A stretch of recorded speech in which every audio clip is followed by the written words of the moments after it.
must be our goal and our guide. And all that we strive for as a human family, dignity and hope, progress and prosperity, depends on peace. But peace depends on us.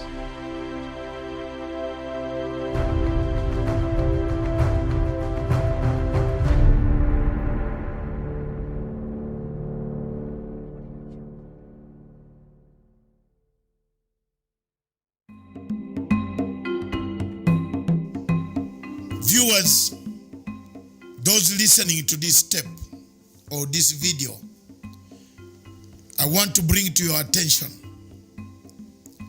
that the politics of proxy wars in Africa is becoming real, and it has become a reality.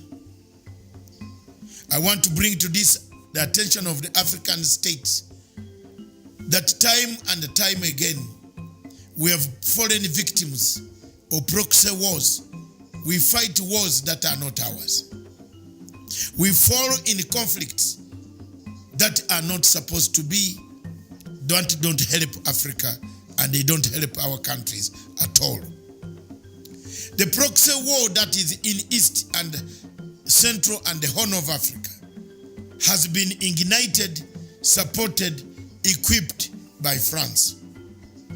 It has been very real that the French government, quietly through its company called Total Oil, has been searching for resources around the triangle of East and Central Africa and the Great Lakes region and the Horn of Africa. The LAPSET was one of them, which could have been a landmark project for the people of France. They withdrew from it. The Tanga to Mwanza, they made it, they withdrew from it.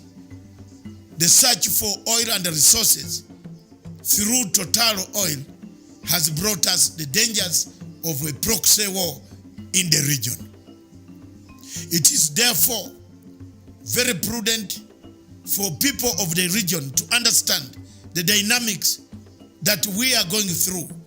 For example, in Rwanda and the Burundi conflict, there is a proxy war.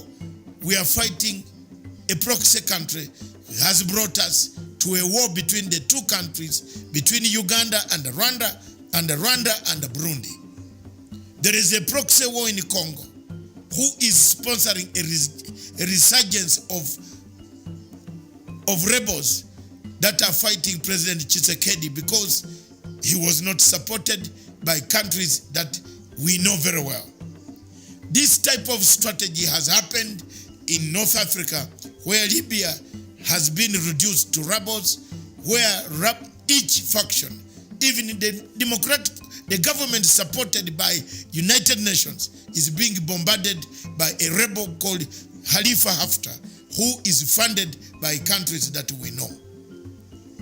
The question of Somalia and the Kenyan maritime presents a challenge, a test case for Africa and East Africa to stand firm and denounce the actions of countries that bring proxy wars and proxy politics in our region. It is therefore my humble submission that for this conflict, for this to end, we must do enough publicity, advocacy around the area to tell and explain to the international community why this problem is going to create an imbalance in the peace in the region, and the regional peace will be affected. It is therefore my humble submission that as a Ugandan whose troops, brothers and sisters, mothers and fathers of other many millions Ugandans who are in Somalia, condemn any action by the Somali government to try to resolve issues that should have been resolved amicably as Africans within the African confines. I submit, therefore, that some of us will go a mile further to do now, from now onwards, to expose, to show the challenges of these countries that make us fight a proxy war in Africa. Thank you very much for listening. God bless you.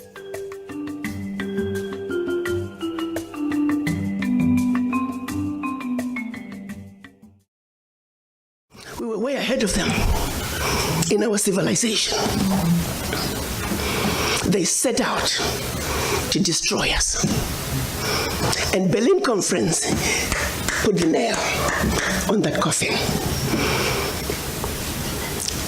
So they gave Djibouti the same sovereignty as the United States. They gave Burundi the same sovereignty as China. They gave Togo. You see, the EU realizes individual little countries, they can't survive on the world stage. So they come together as the European Union. Now picture this now. So they cut up this Africa into the tiny little countries, small economies that could never survive on their own, but gave them the same sovereignty as the big boys. So that way, when the little bitty countries go to the world stage for the purposes of development and discussing trade, they're wannabe boxers who are being thrown into the heavyweight boxing ring every day. How do you put China in the same boxing ring with Eswatini?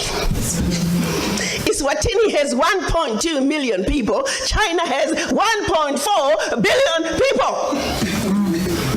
And you put them on the same stage and say, go at it, negotiate. Are you with me? Yes. This is insanity of the highest order. How have we allowed this carnage to go on? When Eswatini is thrown in the same boxing ring with China and Eswatini collapses before Eswatini even gets on the stage, the world says, well, Eswatini, what's wrong with you? Why can't you take care of your people? Well, China came in and said, Eswatini, give me all your gold or else. And if Eswatini does not agree, they just go on next door to Lesotho and give Lesotho an extra $1. And if Lesotho doesn't take it, they just jump on to Togo, Central African Republic. It was all by design. 1884. They did something else in addition to chopping us up. They also set out to make the African believe that everything African was bad and undesirable, and everything Western, particularly French and British, was more desirable. We call that the legacy of colonization. Prior to that, they had started long working on the slaves. Make them think everything about them, forget anything about Africa. Where you come from is a horrible place, diseased and dying people, constantly at war with themselves, uncivilized. Cut out any communications with them. You need to just know what we tell you. And we call that the legacy of slavery. So that's where you look at where we are today. 135 years later, a system that was put in place to see to it that Africa and her children are forever defeated, that Africa is forever exploited, remains in place today, alive and well. And we sit here and we ask ourselves, why isn't Africa moving forward?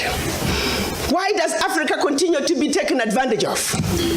Well, I'll tell you why, very simply. Until Africa comes together as a continent speaking with one voice, one continent, one people, nothing, and I repeat, nothing is gonna change.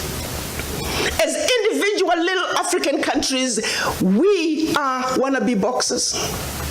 We will never make it fighting against the heavyweights. We must speak with one voice. Yeah. And this is exactly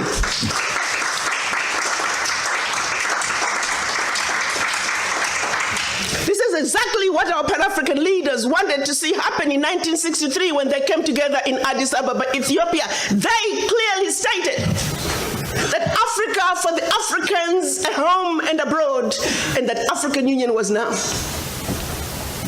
That Africa must speak with one voice. It is the only way for Africa to take its rightful place on the world stage. Sadly, When they went to Addis Ababa in 1963, they were divided.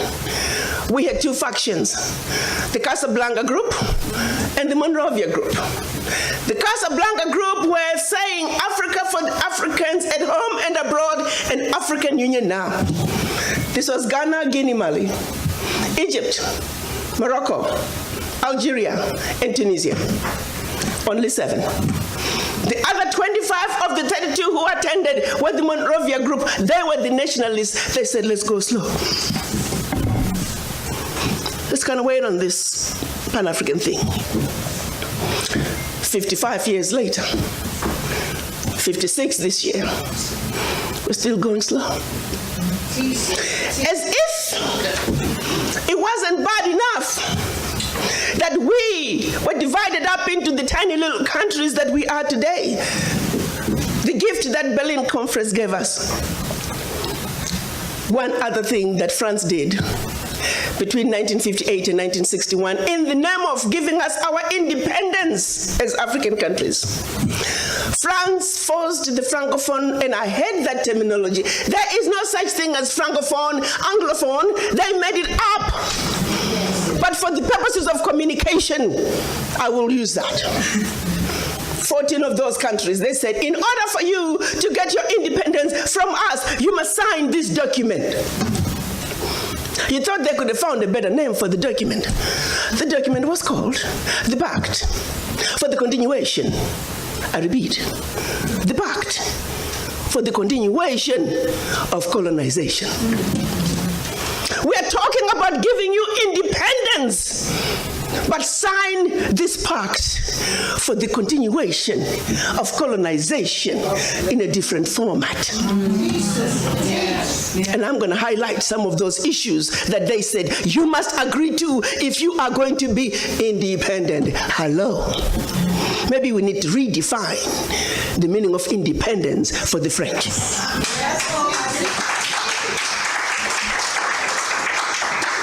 First, France said, you see, you monkeys, you don't know how to manage your money. We're going to demand that you deposit 85% of your bank reserves with the French Minister of Finance. Under the French Central Bank, under the control of the French Minister of Finance. France is then going to take your 85% bank deposits from each and every one of you. Deposit those funds in the French stock market under the French name. And you may or may not know the returns. Today, as we speak, the latest figures are saying for every 14 billion that France invests in the stock market from Africa, they are realizing upwards of 300 billion in return. Every year in, year out, because of these deposits from the African countries, France is taking out of Africa over $500 billion. Now figure it out. For every 14 billion, the returns on the investment are over 300 billion, and they are taking over 500 billion. So in actuality, France is taking out of Africa trillions of dollars year in and year out. From us poor people, Africans. Back to the pact. So should you want to access some of your money that you have deposited with France, you have to submit your country's financial returns. And if approved, you get to get it as a loan. You can only access up to 20% of your money year in, year out as a loan at commercial interest rates. Your own money. As if that was not enough. They said all your minerals discovered, yet to be discovered, all your oil discovered, yet to be discovered. France and French companies have the first right of refusal. If there's anything left over that the French companies do not want, your people might have. To this day. They said you will only use a currency that we created for you because you're special Africans. We call it the CFA. There was the Central African CFA and the Western African CFA, same animal. And that France is the only one that can print it for you. 1958. Fast forward, they're still printing it for us. And if you start misbehaving, they just stop printing your money, and your country's in trouble. They also said your language of instruction shall be French, whether you like it or not. That France will have military presence in your country, that your military can only be trained by France, that you can only buy military equipment from France, that you cannot have any military alliance with your neighbor, and that in the event of war, your allegiance is only to France. And furthermore, because they have military presence in your country, they can invade you without notice should they feel that the interests of France in your country are being violated. Teach, sister, teach. Speak on, sister. Fast forward, 2019, nothing has changed.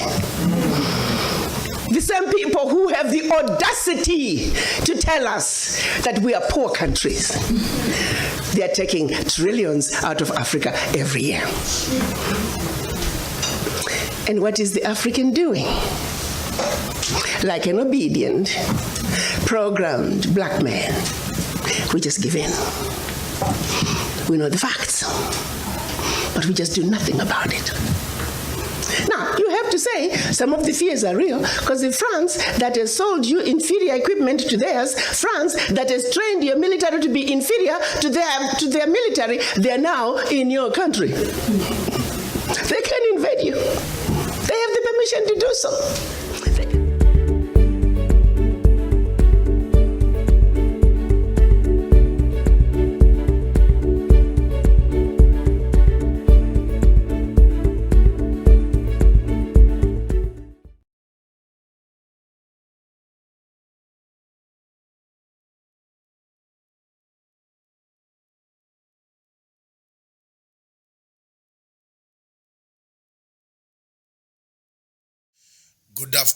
Good evening, viewers. Welcome to Punchline Africa TV, broadcasting all the way from the Republic of Kenya in Nairobi City. It is 16 minutes past 8 or somewhere like that. Notice about 12, 13 minutes, past 8 East African Standard Time. Thank you very much for watching our past clip from the former ambassador of AU in Washington, who was summarily dismissed by the AU chairperson, Mr. Faki. Thank you very much. The facts that she has put forward are very clear. Tonight, with me in the studio is none other than Miriam Ogutu, my co-presenter, anchor of Punchline Africa TV. Together we have struggled. Together we've liberated Africa. Together we continue to change Africa. Together we continue to talk about Africa. Today, our topic, welcome to the show, Miriam. Thank you very much. Good evening. A very good evening. After a break, yes. One break, 1 day off. Thank you, welcome. Thank you. This evening, our show is The Punch. In The Punch, we look for one of the countries, take it out, look at one person. Is he helping the peace process of that particular country? Or is he helping Africa to grow? Is he helping Africa? Is he trying his level best? What are the obstacles, the challenges of the peace process in South Sudan? Today, we have picked South Sudan. And the one person that I want us to agree and pick on is President Salva Mayardit. President Salva Kiir is the President of the Republic of South Sudan. Before the war broke out, the President of the Republic of South Sudan was and still the President. There's nothing that has constitutionally changed. What has changed is the theater of operation where a country where he governed, where there was peace, it has changed into a country where there is war, humanitarian catastrophe, shaping itself every day, every inch, every hour, every second as we speak today. President Salva Kiir Mayardit has been a struggler for the freedom of the people of South Sudan. He, together with Garang and others, including Dr. Riek Machar, President Salva Kiir was one of the freedom fighters who struggled against the Bashir government and other people of Khartoum to earn independence for the people of South Sudan. As we speak today, South Sudan is the sick child of this East African community. Every time you fly into Juba, you think of the good days when Juba had just taken independence. Some of us were there. Some of us were in those places in Juba. Some of us helped to rebuild Juba as it was. But today, what you hear, what you smell around Juba when you arrive is war. The headlines internationally speak of South Sudan. Everybody talks of South Sudan. But what are the efforts of the president himself to get this peace process going? That's what we want to look through. We shall give a credit where it is due. We shall also criticize where he has failed and encourage him to change where it is possible. And as I told you, it's a punch. We don't hide. We don't tell lies. We don't do fiction.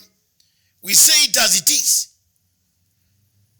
Truly speaking, South Sudan, the war must end. Truly speaking, Riek Machar must come by 12 in Juba.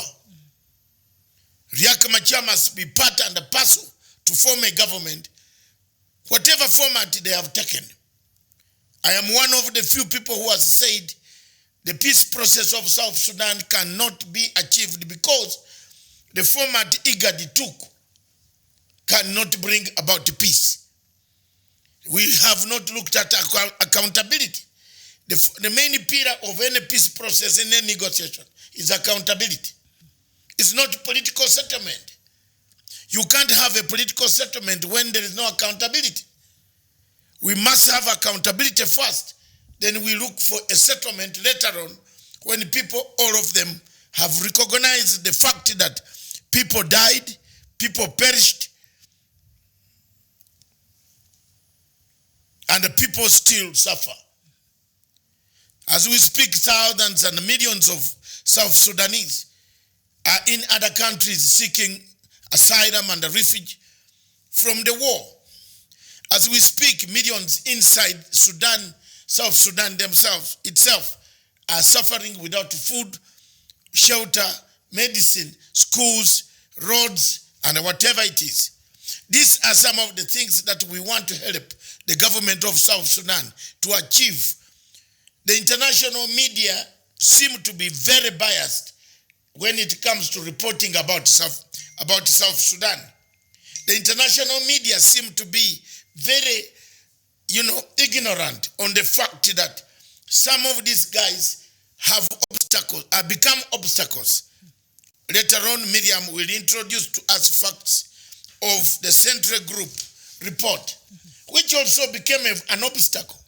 They looked at this looting, as they say, but where were they when the looting was taking place?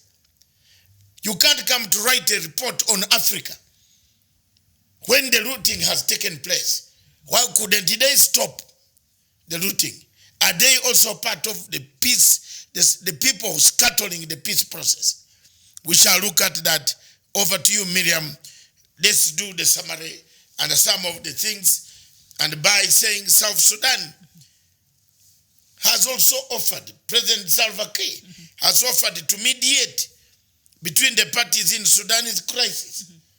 He's a peacemaker. He is a peacemaker, and also he realizes that the peace in South Sudan is quite dependent in the peace in Sudan. So the two Sudans must be at peace for any of the two countries to really flourish, because when you saw there was a problem in Sudan during those days, there were protests before the ousting of President Omar al-Bashir. South Sudan's economy really suffered because it depends on Sudan to make sure even the oil that is coming from South Sudan is able to get through to the rest of the world. So the two countries are dependent on each other. And so peace, one country cannot be at peace and the other one cannot be at chaos, and both can, there has to be some level of peace in both countries for them to actually benefit. So when one country is not at peace, then the other one is suffering. So that's why it was important for President of South Sudan, President Salva Kiir, to make sure that he mediates in the aftermath of President Omar al-Bashir being ousted from power. It was important to make sure that the different fractions that were warring to come together and to make sure that there is a lasting peace in Sudan, because it is important that Sudan has peace for the sake of South Sudan,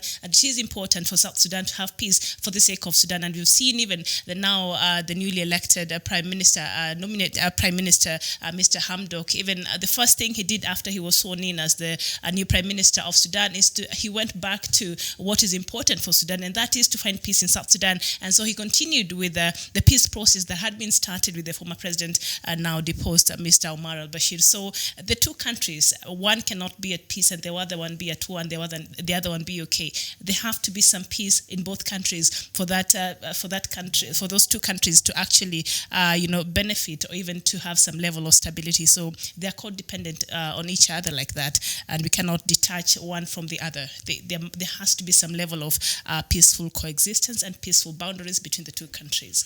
Thank you very much, Miriam. Peaceful coexistence is the word that I'm looking for.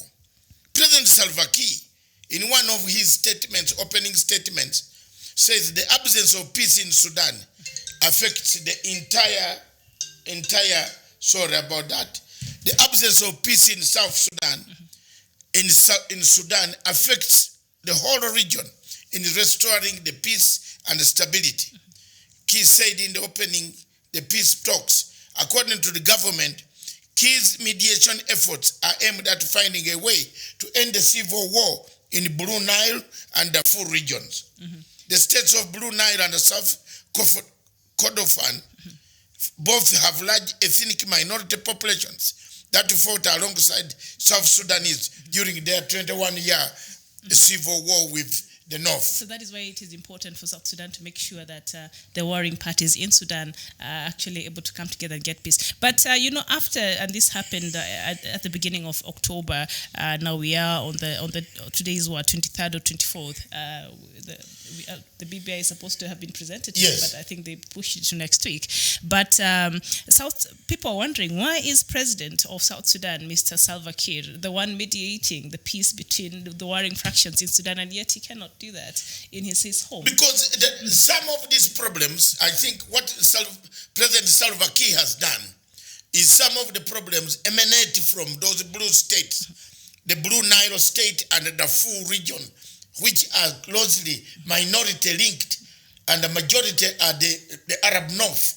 And you find that some of the rebel activities, some of the guns, the arms that flow into the south, into other rebel territories, come from those regions.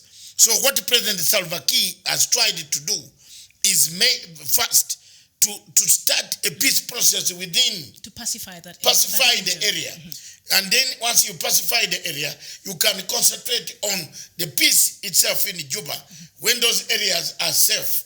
Because guns tend to come through from Darfur, from Blue State, from the... Because the borders are very porous. Yeah, porous. There's no it's stability. a huge... Sudan is actually 2 to 3 hours flight by jumbo jet. If you are coming from here to reach Khartoum, it will take you 2.5 hours. And the crossover to Khartoum into Egypt is another 1 hour. So we are looking at a huge country where you have to fly over in a jumbo jet, big one for like a 778 or 778 of airline, Airbus, or anything. It is 3 to 4 hours. It's a huge country, unmanageable, porous borders. infrastructure zero. This all count to insecurity. Because whatever people do in those regions, you can't know what is happening there. So I think I give a credit to Salva Kiir on this one, in the sense that he's trying to make sure that those areas are pacified, so that when they finally click their own peace process in South Sudan, in Juba, with Riek Machar next month, there will be no more rebel activities behind the scenes in those Blue Nile states and Kordofan and Darfur. So these are some of the things that we wanted to look at and encourage President Salva Kiir with his peace mission into those areas to find leaders, moderate leaders, those leaders who can agree to cease fire, to help the current government. Mark you, South Sudan could be in war, but they have some semblance of administration, which the Khartoum government at the moment doesn't have. So that's also another thing. So South Sudan, as it is right now, is better off in terms. It's better on. Yes, if you look at the politics of that. Sudan needs to find a constitution first. Yes, they can't even agree on certain things. Yes. At least there is a semblance of governance in South Sudan. The state is not completely failed. The state has been ruptured. It has been ruptured, injured, but the state remains intact. There is a president recognized by the African Union, recognized by the United Nations, recognized by the European Union, and recognized by the AU, IGAD, East African Community. So that is one of the factors that we intend to look at. The president is looking for peace, pacifying these areas. It's a credit. We give you a credit, Dr. Salva Kiir Mayardit. That is a good thing that he has done as far as that area is concerned. But, Miriam, it comes to the South Sudan fragile peace deal, fluttering, 18 days remaining for President of South Sudan to say, finally, I have got it. I've got it. And we only have 18 days. Personally, I'm just on the edge because I'm really rooting for South Sudan, and I want to see that his deputy, Mr. Machar, returns to Juba, and they're able to actualize this peace deal, the revitalized peace agreement that was signed last year. I'm 18 days to go.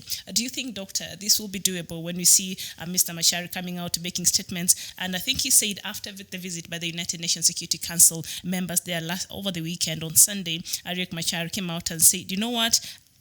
I don't think, because one of the things that he wanted is for the army to be unified.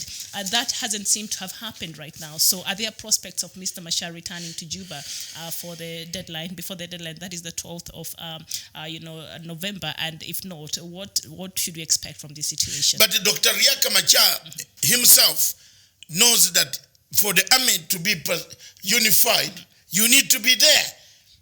You have to be there. Dr. Riek Machar must leave Khartoum and come and be on the ground. Dr. Riek Machar, when we are doing the Juba peace process, His Excellency Dr. Riek Machar said we have to go to Uganda.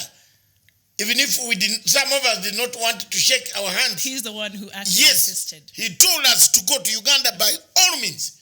Whether the he forced, for example, I had sworn never to shake my hand with Mr. Museveni. Until God takes me to heaven or hell, wherever I will go. But Dr. Riek Machar forced me to do so. And we shook hands. So it is time now for him also to leave the zone and come practically. Because once you make a move and the people see you on the ground, the peace process will move. But having 2016 on the background, that is what is really. It is now that it goes to the problem, and that is the problem we want to help.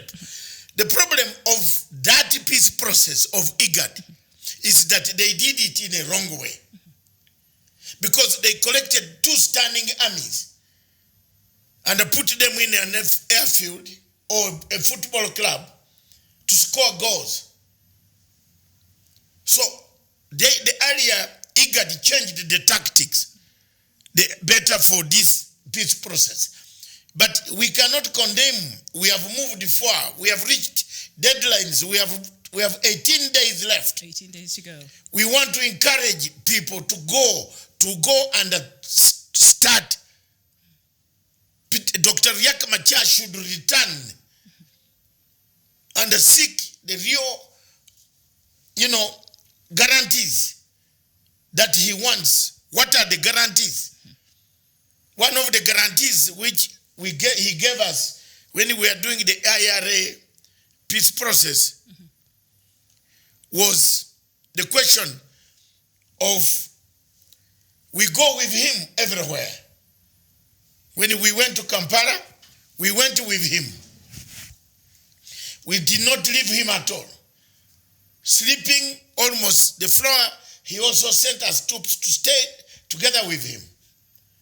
So Dr. Riek Machar must take up this initiative, must take up one step forward, and indeed try to go into South Sudan and see for himself on the ground how peace can be obtained without taking any excuses in Khartoum. So one of his arguments is this, or one of the conditions that he wants to be met before he returns to Juba to complete the peace process, is said Mr. Machar won't return unless security measures are in place, including a 3,000-member force for his protection. So he is demanding for a 3,000 army, basically, a 3,000 protection for him.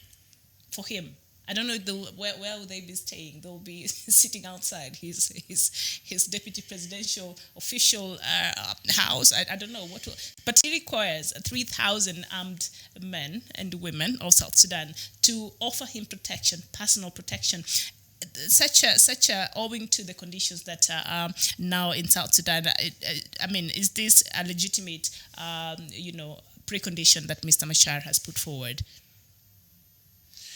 Look, the international community, the 15-member ambassadors of the United Nations Security Council were in Juba. And on Sunday, they were in Juba on Sunday. And they made it very clear that the demands that Dr. Riek Machar is putting forward can be met before 12th of November. 3,000 men drawn from where? From the force. I think he wants his own. His own forces. Yeah, he trusts his own people. Yes. That is why I'm saying, why can't IGAD try another way to get a hybrid type of army drawn from neutral African countries that can secure the peace process? To act as a buffer. Yes, as a buffer zone. That before you cross the other side, you have to finish this middle force so that Dr. Riek Machar can come with his people and these other people can also come. So how will that happen in Juba? And there will be, I'm just trying to look at it practically, Dr. Machar will be staying in one side of Juba and the president will be in, what is it called? The state house there is Juba 1. So how will that even work? Or it will be required that there's some places where the armed forces for the president cannot go, where how will that even work, the arrangement, if at all we are looking at one unified South Sudan? The arrangement could come in so many ways. There is no way you can avoid arranging. Troops have to be got. I am telling you, some countries must sacrifice real peacekeeping force, not peacekeeping force, but a neutral monitoring group. We can call it a monitoring cessation of hostilities monitoring group, which is part of what an agreement can be. And that type of cessation of hostilities can only stop if that group can see where the dangers come. I think Riaka's, worries are what happened the other time. In 2016. So, which is very legitimate, by the way. which is quite legitimate. And also, Doctor, we're talking about the army right now in South Sudan, because what we have there now, speaking in all honesty, you have sort of an army background. Do we have a real army like what we have, say, in Kenya or Uganda or in Tanzania? Do we have an army like a disciplined force in South Sudan? And if not, should this peace deal go forward and the unity government is formed, what will be the way forward in terms of making sure that we actually have a disciplined force in South Sudan? What kind of training do these people, because they have a militia background, majority of them, actually all of them. Yes,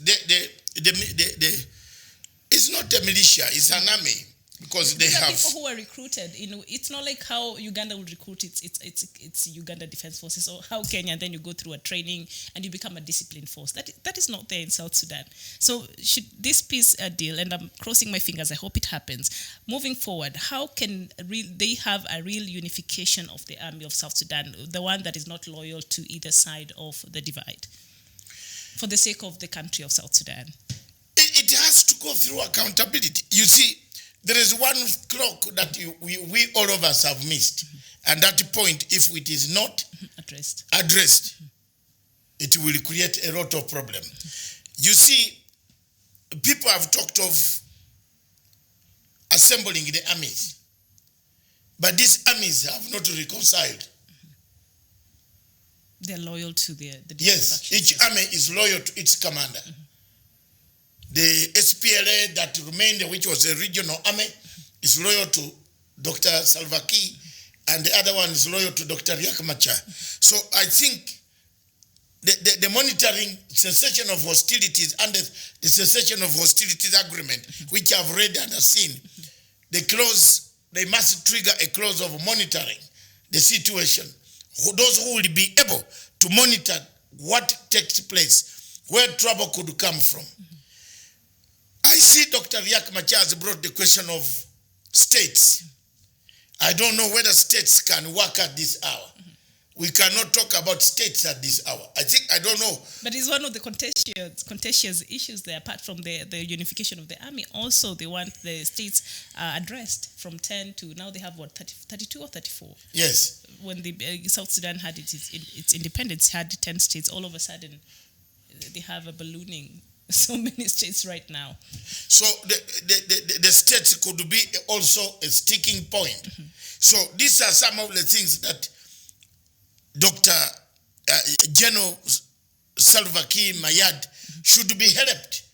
The international community should help him to sort out these small sticking points. Because the government of South Sudan cannot be condemned all the time. Cannot be condemned all the time. It should be encouraged.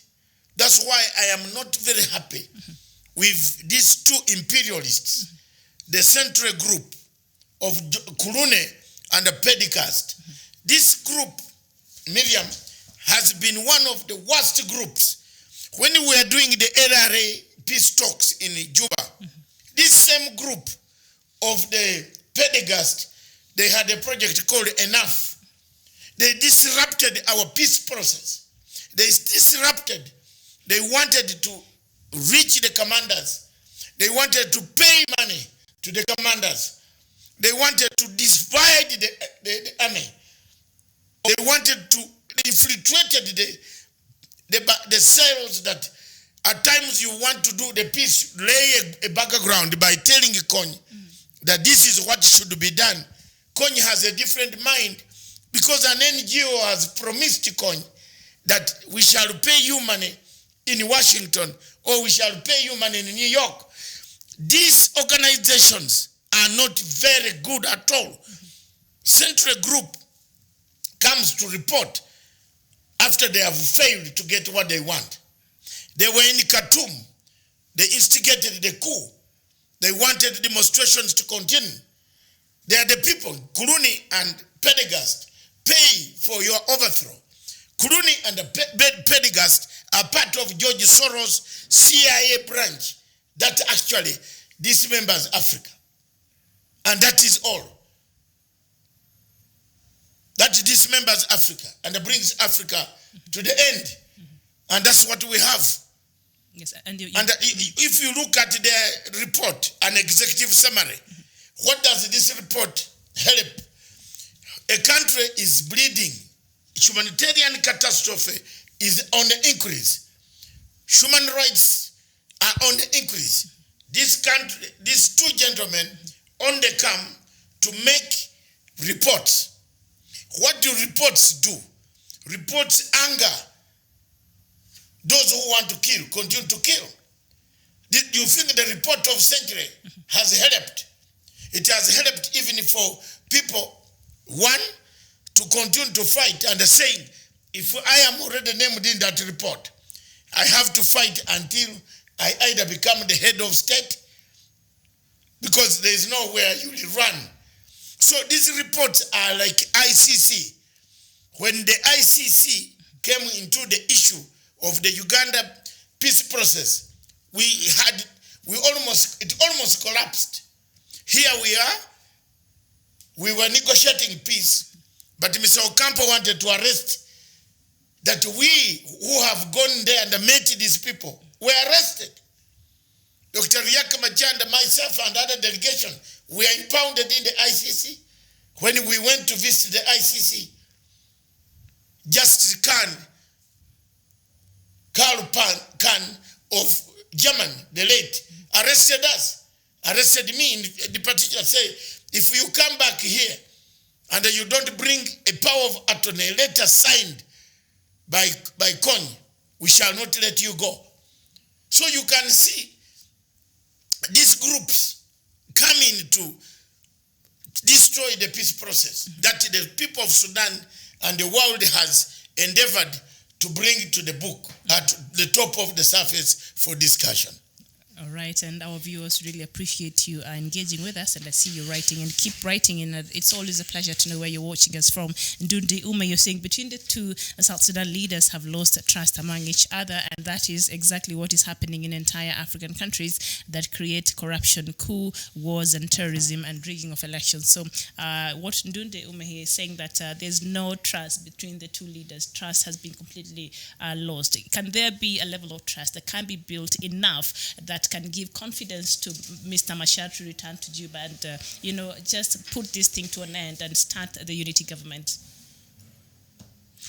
I mean, you see, what would somebody do in these circumstances?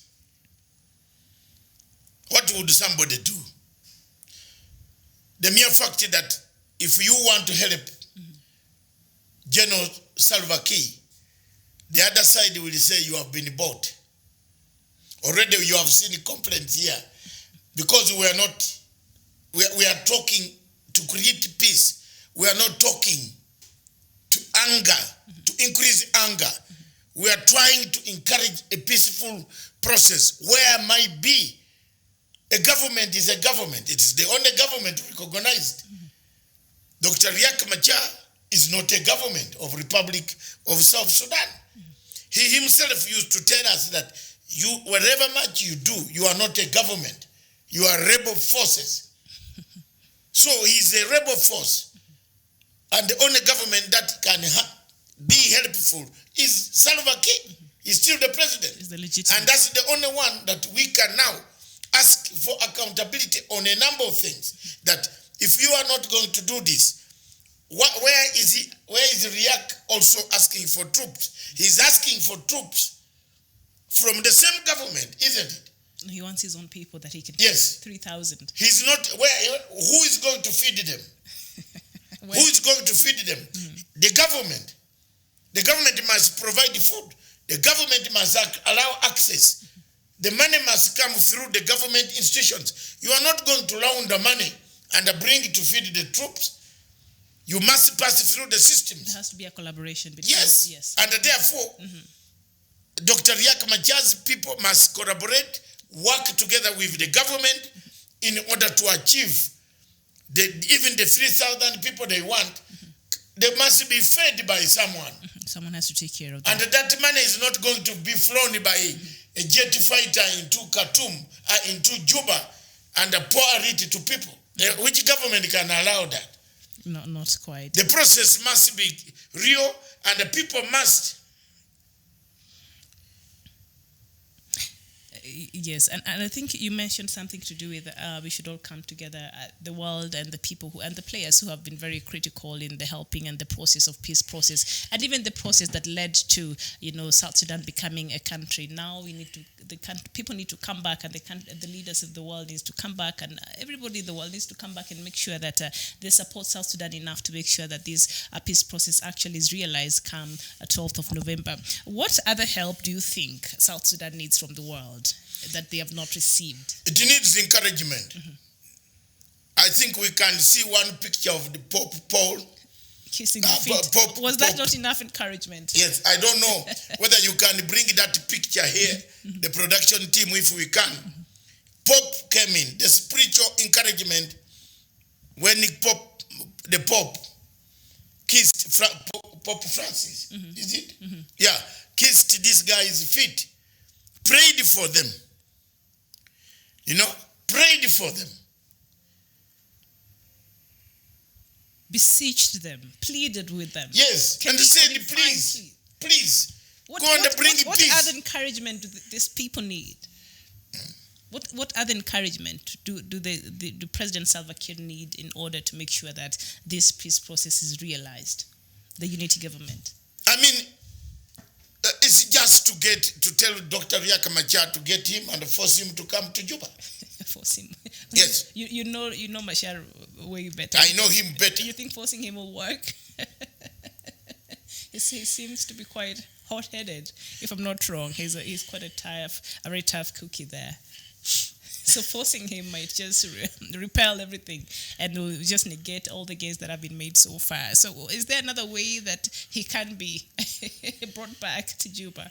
What other assurance? And why is the President Salva Kiir not addressing this matter of his security that he's so worried about? There is something that we have failed to understand.